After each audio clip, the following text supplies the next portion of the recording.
Hi, everybody. This is Karen Palmer, and I am your host of Living on Purpose TV. And this is the place where you're going to get all the tips and tools to live your life with more passion and more purpose every single day. Every chance that I get, I find amazing experts in the field of living a purpose-filled life. I'm so honored to bring these incredible experts as my guests and as my friends to my amazing virtual family here at Living on Purpose TV. We are creating an amazing community here, and I just want to thank you for taking the time to make yourself a priority, to really invest in yourself by getting a notebook, pulling that notebook out, and taking the notes on these incredible, wise women that we are going to be able to share right now. And I'm very excited to invite my friend Astra, and I want her to share with her own voice what it is that she does in this world and why she does it. I just think that what she's doing in this world is so, so important. And she really is helping, she's helped me to understand that my message is important. And I love that she is doing that for so many people. And before we know it, we'll have millions of people in her amazing school. And I vision all the amazing, gifted, beautiful teachers and amazing masters just who are listening to this call and listening to this video. Just trust yourself to know that this is something, if you have a dream that's been placed in your heart, it was placed there for you to achieve it. There are beautiful parts that are being placed here in this moment that will give you the golden nuggets that will help you on your path. So please just pull out your notebook and start to listen to my dear friend Astra. Hi, Karen. Thank Hi. you very much for having me on your show. I'm very excited, and I can already feel it's just going to be really powerful. And yeah, so I will just start out by sharing that I'm a shaman. I have been a shaman for several lifetimes. In this life, I've been consciously aware of being a shaman since 2005, and I've been working um, with people, with clients on a soul level and really helping them step into their power since 2006 when my shamanic training was over. And a few years back, to my surprise, I started getting the message that I was really to work with entrepreneurs and help them in their businesses and help them, expand their prosperity and their abundance with their businesses. And so as I started feeling into that, it became clear to me that I was really meant to work with spiritual entrepreneurs, doing this abundance work and prosperity work, and really helping them step into their power and really be themselves and bring all of who they are to what they're doing, and really from a soul level, because when we work directly at the level of soul, it expands out and affects all of our levels as a human, in a positive way. So I call my clients soulpreneurs, and they mainly are really here to do their sacred work and to really bring their messages of empowerment to their own tribe. I like to call the clients a tribe because it feels really good to me, like a family, like a soul family, and a lot of challenges that the soulpreneur community can face really has to do with standing firmly in their power and sharing their truths and and getting past fears of being visible and being heard and shining, as who they truly are.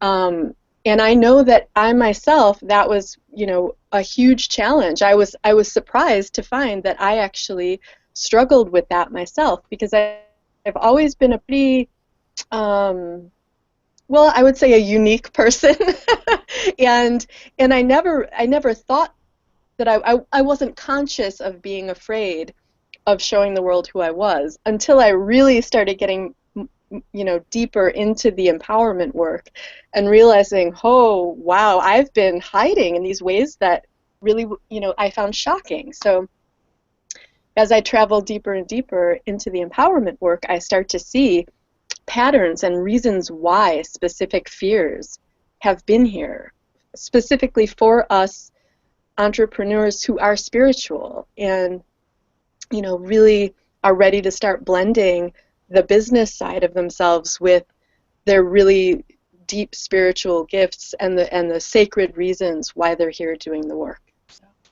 Wow, wow, wow, wow, wow. What a wonderful way to really express what you do in the world and talk about being purposeful. I mean, you couldn't get much more purposeful than that. So do you find that, just this is on a personal note, do you find that when you work with soulpreneurs that many of them have had a lot of past lives? That oh yes, struggling. That they struggle with that, with these limiting beliefs and these false precepts. Oh yes, yes indeed. And if you would like, I can share the top 3 past lives that I see kind of across the boards. Yeah, I'd love that. Yeah. Okay, and kind of why it has had certain effects, in this particular life. So so as I kind of and it's been really this past year that I've been getting deeper into, kind of feeling into it on a soul level, and I've gained a lot of clarity around it. So there's 3 main fears that we as soulpreneurs really have had to, and many of us are still, kind of tackling and working through and getting through to the other side. And the 3 fears are really connected to 3 different types of past lives. Or no, actually, I should say 2 of them are connected to past lives, and 1 is connected more to sort of an energy that's been going on in society in this life, as well as many other, in the past and in the present, but not necessarily connected to a specific past life. But anyway, okay, so now I'll get into it. So one of the past lives is that many of us have either been a nun or a monk in a past life, and yeah, I know that one well. You know that one because which is great, because we can bring these spiritual gifts to the present, but the way in which it's affecting us in a not so beneficial way is that, back in the day, whether it was the medieval times or the Dark Ages or whenever it was, we took vows of poverty. Yes. And that has come along with the spiritual gifts. And so it's been really hard to, and I have goosebumps even talking about this, because it's just, it's just such a truth. It's like, how do we reconcile the fact that it's totally fine to make money doing what we're doing? Not only is it fine, but it's divine. And it's necessary. It's necessary, and it's divine. I love that. Thank you. You're welcome. And it's just so funny. So I've spent a lot of time, talking to money and working stuff out with money and feeling into the energy of money, and and a lot of work I've done in the past couple years has been directly related to money and our relationship with money. And awesome. It's been really cool. So I have all of that, that I can bring to the table now. And so the main thing is to be able to embrace the spiritual wisdom from that past life, and acknowledge that there was the vow of poverty, but that is no longer, that's an energy that is ready to be let go. Yeah. So that's one thing. And another past life, and it's so powerful that it's hard, sometimes hard to even talk about it out loud, is that many of us were hunted as witches. And I'm sure you can feel the emotion coming up in me as I'm talking about this. It's huge, and so the ironic thing is that the people in the past, whether it's, say, like the Salem witch trials, that were hunted as witches, most of them, number one, a lot of them weren't even witches, and people just started wildly accusing people. Right. And number two, the people that actually were practicing witches were healers And helpers. and Right. helpers, Yeah. and they were the little woman in the cottage who grew beautiful herbs, and the mothers would Mm-hmm. come, to get these soothing herbs during pregnancy, or you know or to help a member of their family who was ill, and it's a beautiful thing. So Yeah. there's that huge dark energy around the word witch, not because the witches were bad, but because the other people went crazy. Right. and Right. and we're like, you're a witch, you should die. And it's like, Right. well, but I'm helping you live. So I Right. don't understand, so that's like it's a weird stigma, but a lot of us were either hunted or punished or banished from the village or burnt at the stake or drowned in the river, and there's that energy, and it's like now we're kind of like having to bounce back from that and realize, like, if we're a clairvoyant or an herbalist or a flower essence practitioner or an energy healer, the chances are pretty good that in this lifetime we are not going to be burnt at the stake, and I say that kind of humorously, but truthfully too. Most What likely. we've opened up a new paradigm for the way that we can be in the world. Exactly, and so it's time for us to shed that old, you know, that kind of dark energy around that. So Yeah, that that was a big the, thing for me. That was a big thing for me too, Astra, was just letting go of the fact that, my fears, no matter what they did to me, no matter what anybody did in my past lives, my soul is still here, and it keeps growing and it keeps wanting to shine. And right. so each time when I bring that fear comes up for me, because I remember past lives of having my throat slit, and I remember past lives of being hung. I remember those very clearly. I remembered being drowned.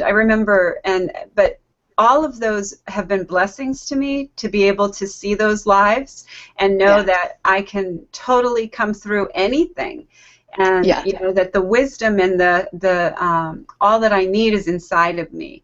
And that has been kind of the mantra that I have lived these past probably 5 years, awakened now, Yeah. really wide awake. I mean, I've been on this journey for 20 years, but really for the last 5 years, I feel the Kundalini is awakened. Yes. So, Yes. and what was the third piece? Oh, yes.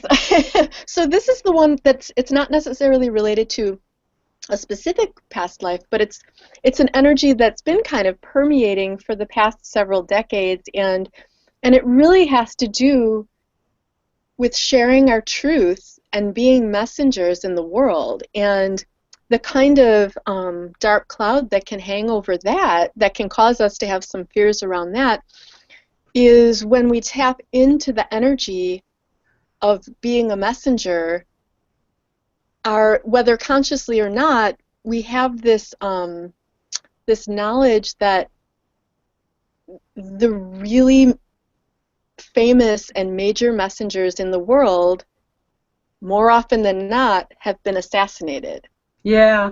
and killed, so like Martin Luther King, Right, JFK, right, Gandhi, right. John Lennon, I consider him a huge messenger, and I'm getting goosebumps again. Absolutely. um, and so it's not like, us as the spiritual entrepreneurs, like, say we're going to have a business, sharing our mediumship services, or being an intuitive or being a animal communicator or a Yeah. shaman or whatever. So it's not likely that, and by doing so, we are going to be sharing our messages and sharing our Yes. truths. Yes. Because if we don't share our messages, our messages, I've said that a lot actually. It's kind of a funny blend of the word messenger and messages. So, but if we don't really share our messages, and if we don't share the truth of who we are, and if we don't share what we're here to teach, then we're not helping our clients. Right. So Absolutely.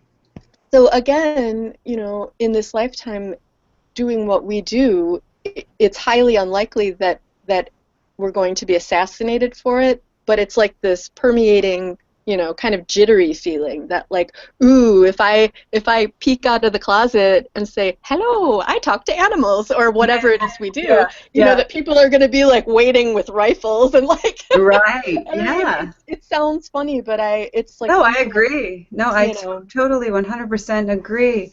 So, whew. so you've been on this journey for a while now, and I'd just like to ask you, has there been any stumbling blocks that you thought might just take you out, just and that you were able to turn those around and really make those into stepping stones?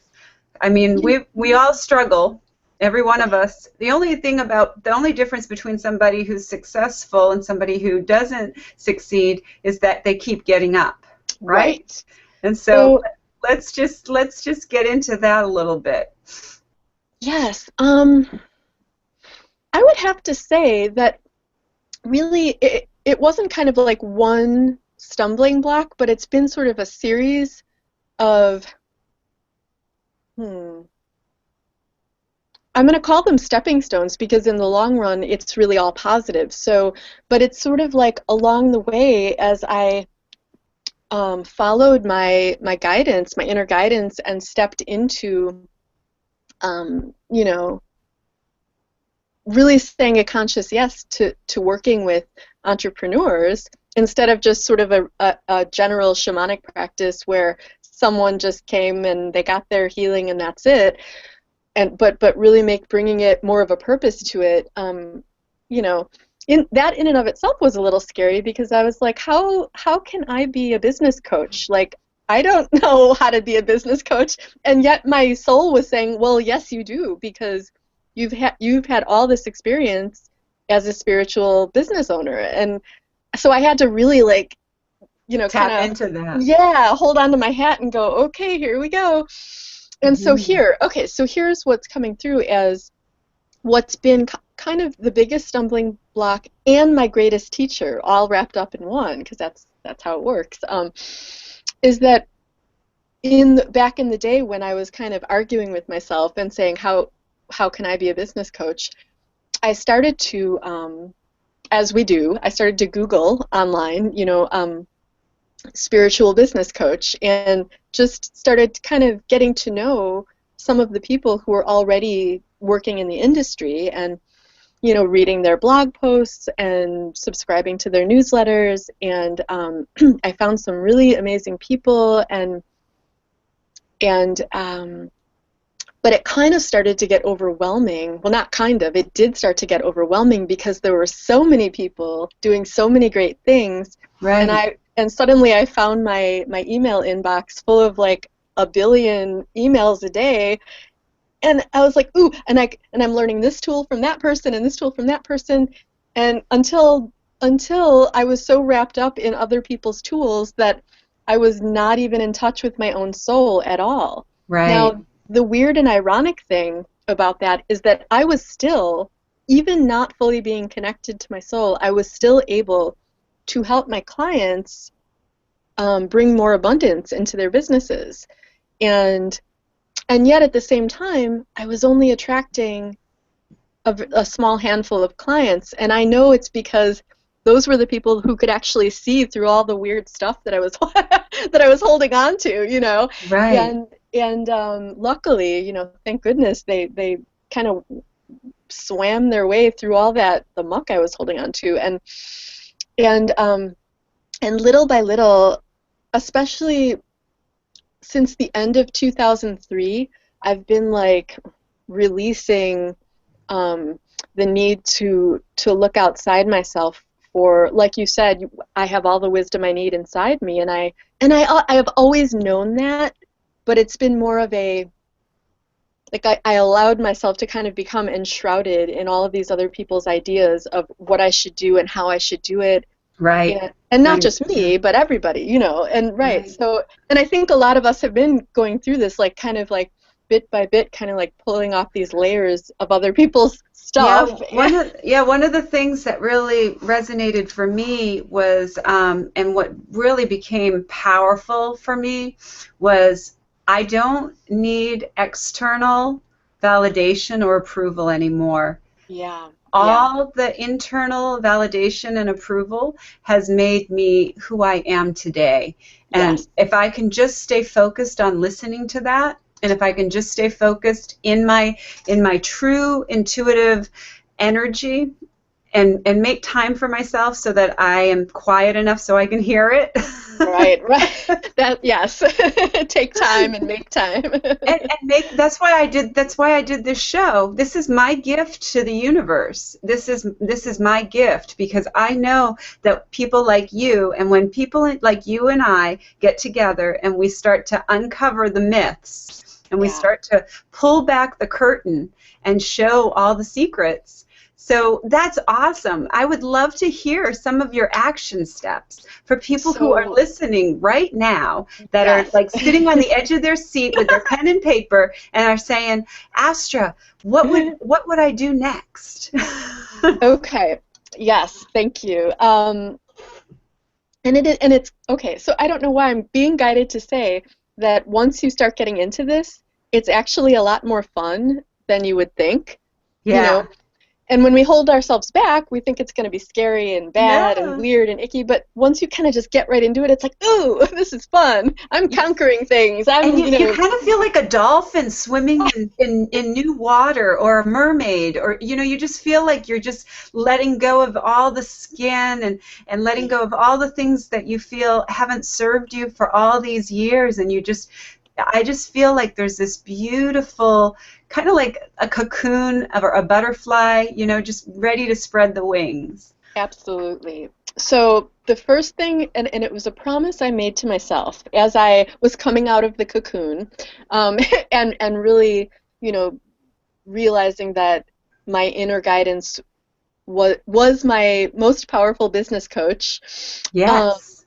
so as I started breaking out of that old cocoon, each step I would take would still feel scary, and but I made a promise to myself that even if it feels scary, I'm going to do it anyway.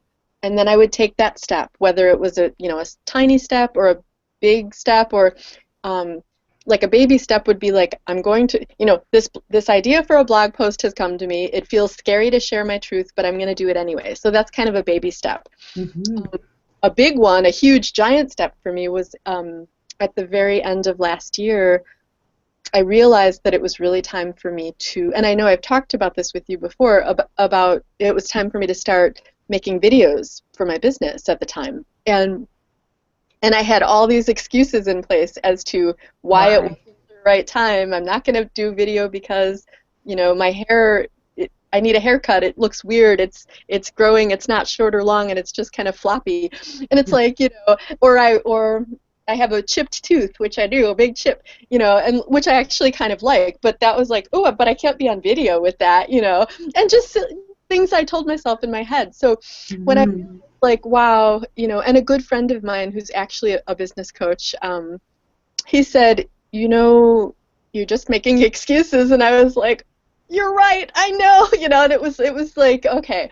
So even though it felt scary, I decided to put myself through my own 7-day video challenge and make a video every day for 7 days and share, my experiences with it. And I ended up breaking out in hives. I had a huge rash all over my face, all over my arms, and on the shins of my legs.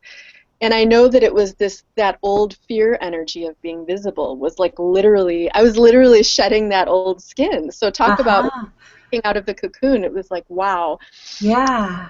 And once I got past that, and and I realized, like, not only am I comfortable making videos, but that it was actually fun. That Yeah, it is. It is. then my rash went away. It was like, Uh-huh.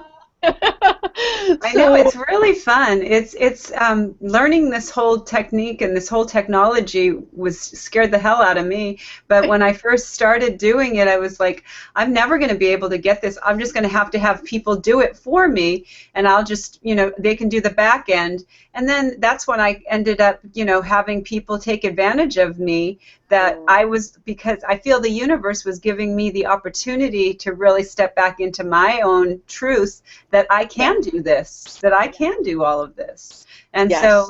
so what would be the second action step for that? That's a great first step. So feel the fear and do it anyway. That's number one. So number two, and of course this is related to that, but it's a little bit more specific, is to tell your truths. So we all have things inside of us, that these beautiful pearls of wisdom that have been, growing, and they're really beautiful, these shining jewels that we have to share. And once we get past that, letting fear hold us back, even if it feels scary, really start sharing your truths, even if it's just a little bit at a time. And because when we hold those back and when we hold them in, number one, we're not going to feel good. It's going to be like we're going to feel all stuffed up with stuff, and that is really meant to come through the channel that is our soul and our hearts, and and each one of us has so much to share and so much beauty. And so really starting to open up, and just share, like I said, even if it's just like a blog post a week, or start writing a little list of tweets to share on Twitter that feel a little scary to share, that are like, oh, are people gonna like argue with me or say that doesn't make any sense, or you're weird, or whatever it is. It's like start to kind of go ahead. As long as it's your truth, it's not weird. Exactly. And if they, the outside world, even if they did say anything, it doesn't matter, because If they see it as weird, they're not part of your tribe, right? they're not part of your tribe. And also the other thing I'm getting about that is that if they see it as weird and feel like they have to say something about it, it just means that your truth has triggered something in them, and that they actually recognize the truth, but that they're scared of it in themselves. Yeah, and maybe, and then the thing is too that maybe, we can see it, as an opportunity to just share the truth without being attached to the outcome. Exactly. And thank you. That was a huge thing for me. Like I've been holding back so much of my truth for the past couple of years because, like, again, these are all excuses. Like, A, I didn't want to offend anyone. Right. B, B, people are going to think I'm crazy. C, and I truly, I don't really care if people think I'm crazy. But that was probably just like a little chatter in my mind, and and the list probably goes on, but that's the general idea. And so I know, here's the truth about the truth. Yeah. The truth about the truth is that when we really actually do start telling our truths, we feel really good.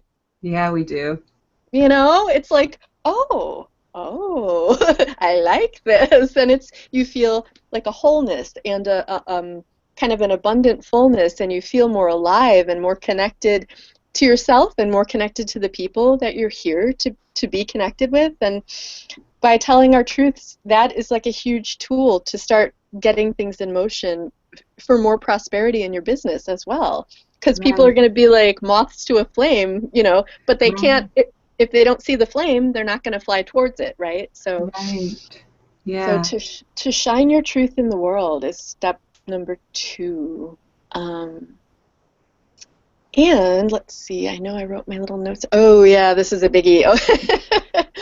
So a third kind of action step, soulful action step, is to really start to honor all of yourself. And again, this is connected to everything we've been talking about. And it's really about tuning into your inner voice and tuning into every aspect of yourself, and really honoring it by deciding, by consciously choosing not to hide it anymore. And when I when I really started feeling into this one, I don't know why, I got a vision of, I personally don't have any human children. I've got 6 animal babies, but I started tuning into what I saw was like a mom, a mother, who has many dreams and maybe has these spiritual gifts and wants to start sharing them with the world, and and she's got all these different kind of hats that she wears. She's a mom, she's a wife, she's a housekeeper, she's a cook, maybe she works at a day job, maybe she, and all these different things, and kind of juggling all of those, and yet has this internal voice talking to her and saying, well, what about, you love to parachute? Are you going to go parachuting? Or you love to, when are you going to swim with the sharks? Maybe that's a dream, Oh, well, when Susie's grown up, or when, little Timmy goes off to college, and I'll do that then, and I'll do that then. But it's like pushing your true nature and your true self further and further into this box or into a closet, and by not honoring every aspect of yourself in some way, even if it's by having a picture of a shark on your desk while you're working, to remain connected to that dream for when it's going to become a reality. When we don't allow ourselves to fully connect to our dreams and our beautiful, well, basically our soul, which really, really contains the wisdom of all of who we are, then we're holding ourselves back, and we're keeping ourselves down, and again, not helping the people that we're here to help in the world.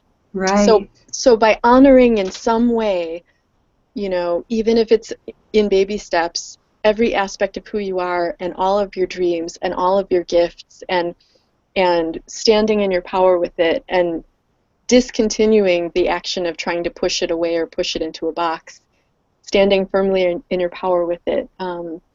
Again, that kind of opens doors, and you start to see all sorts of miraculous things, flowing into your life, and you start meeting really people that are like you're meant to meet, and the synchronicities happen, and it's really amazing. So that's my step number 3. All right. Well, these are wonderful, wonderful secrets that you've shared with us, and great action steps and ideas that can really transform our lives. So, how could they go deeper with you? How's there a way that they can connect with you, and maybe learn more about some of the programs that you have? Is there anything you want to share with us?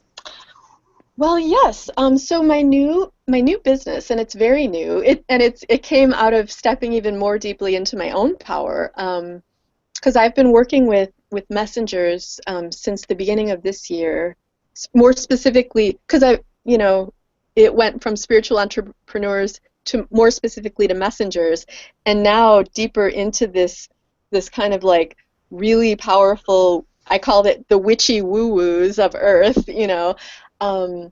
and so my new business is aptly named the Inner Witch Charm School, for people who are ready to love their inner witch and really bring all of who they are out into their business and share themselves with the world. And my website is innerwitchcharmschool.com. You can go on the website and browse and peruse, and I've got some really fun blog posts on. I've just started a new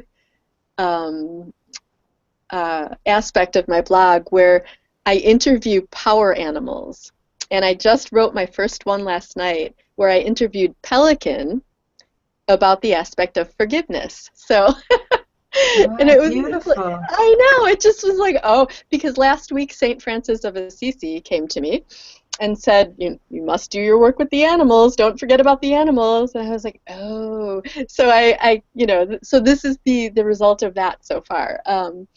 Because I've been working with power animals, well, for many lifetimes. But do you know the song, the Prayer to Saint Francis? no, what is it? I want to know it. It's absolutely beautiful. I can send it to you, but it's let me just see if I can remember it, if I can think it off the top of my head. It goes, make me a channel, make me a channel of your peace. Where there is hatred, let me bring your love. Where there is injury, your pardon, Lord.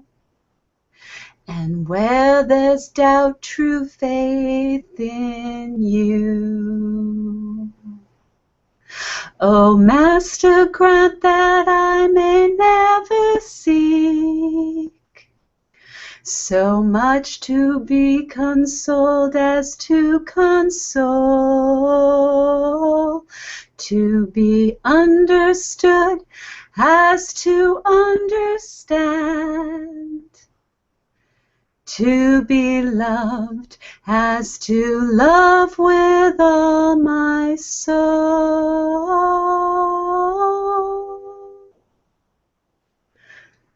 Oh, that is so beautiful.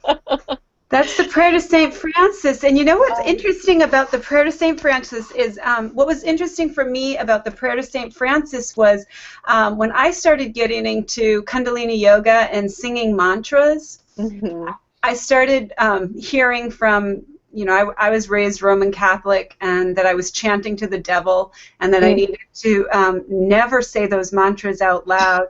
And, I started to look at like Hail Mary and the Prayer to St. Francis, and how we are raising up the energy of our vibration by learning from these saints and these beautiful, beautiful, wise souls that came before us. And, I just found it so interesting that the Prayer to St. Francis just really, really rang in my heart, because I feel that way. I feel that St. Francis comes through me when I'm working with the animals. Yeah. Woo. Yes. Yes, he does. I can feel that. And when I'm singing, I feel Lakshmi, and I feel Sarasvati. I feel that energy of the peacefulness that comes through me, that has made things so much easier for me to express myself, just like you said. And what you just said, those action steps, I feel like it was so divinely guided, and we're going way over what I usually do for a show. So what I'm going to do, this is going to be a special show. This is going to be a special launch for your school. So I'm feeling really called to make this something really special for you, and so we're gonna really get this out there in a big way, because just like you said, it's time for the messengers, the messengers to get out there and share our messages. Oh my gosh, it is. It so is. Oh my goodness. Yeah. So is there any other way that you could think of that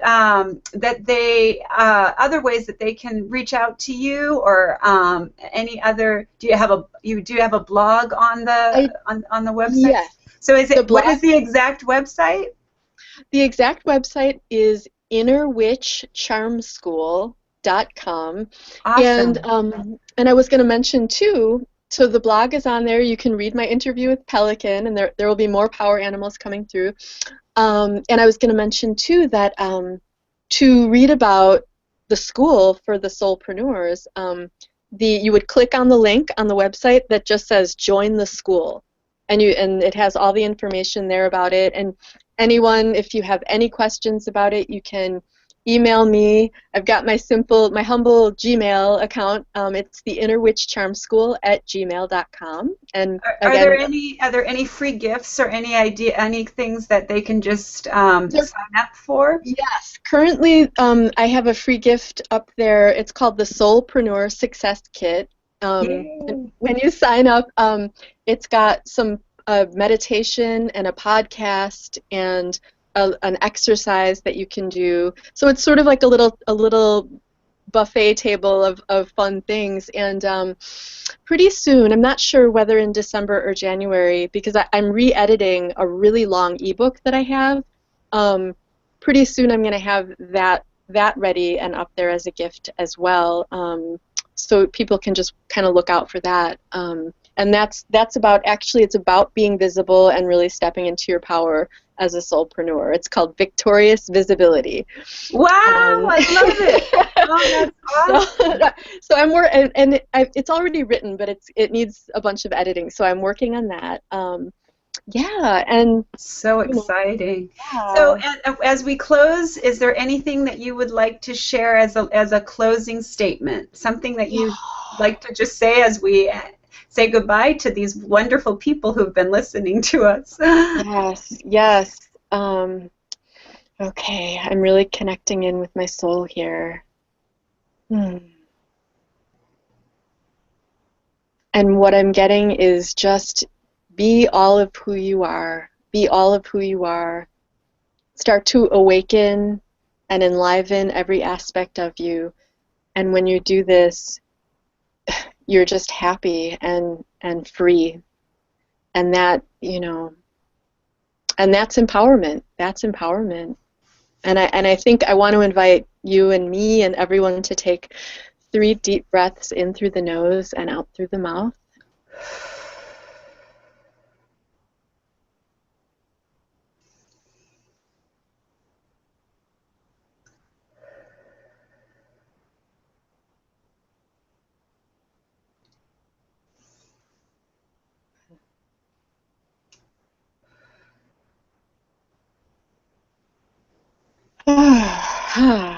Yeah.